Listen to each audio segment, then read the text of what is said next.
L'escroc téléphone à la victime en prétendant vouloir la protéger d'une arnaque, alors qu'en réalité, son objectif, c'est de lui détourner des fonds.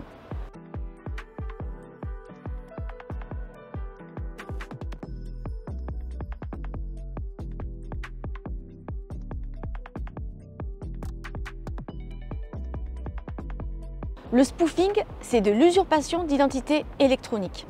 En clair, c'est une technique qui consiste à se faire passer pour un conseiller bancaire ou pour le responsable d'un service antifraude de votre banque.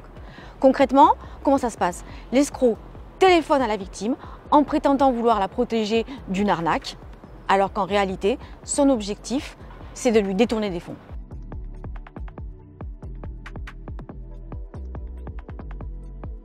Il faut bien avoir à l'idée que ceux qui pratiquent le spoofing misent surtout et avant tout sur le manque de vigilance de la victime potentielle. Ils jouent sur un levier psychologique.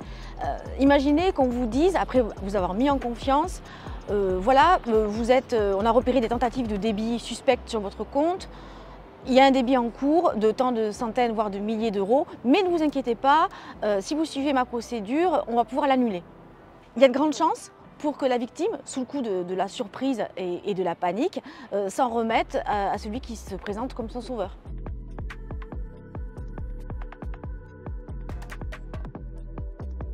Pour vous convaincre qu'il est digne de confiance, l'escroc va être en mesure de vous donner le nom de votre conseiller bancaire habituel, d'énumérer vos dépenses comme s'il avait votre relevé bancaire sous les yeux.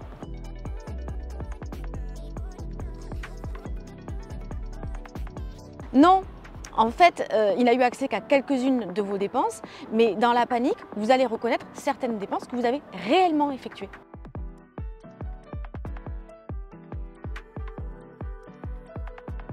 Par le biais de nos cartes de fidélité. À chaque fois qu'on adhère à un programme fidélité auprès de grandes enseignes commerciales, on confie des données.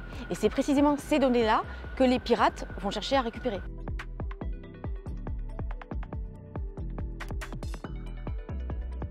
Les grandes enseignes, elles ont de vraies stratégies de protection des données, pas les sous-enseignes qui sont moins sécurisées et donc plus facilement piratables.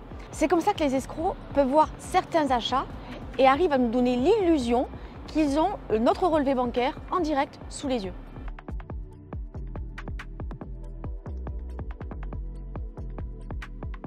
Il faut appliquer le principe du contre-appel. C'est tout bête mais c'est imparable. Vous rétorquez à votre interlocuteur « Merci du signalement, je recontacte mon agence bancaire ». Et surtout, ne pas hésiter à signaler ce qui vient de vous arriver sur la plateforme Perceval du site servicepublic.fr qui est spécialement dédiée à la lutte contre la fraude à la carte bancaire.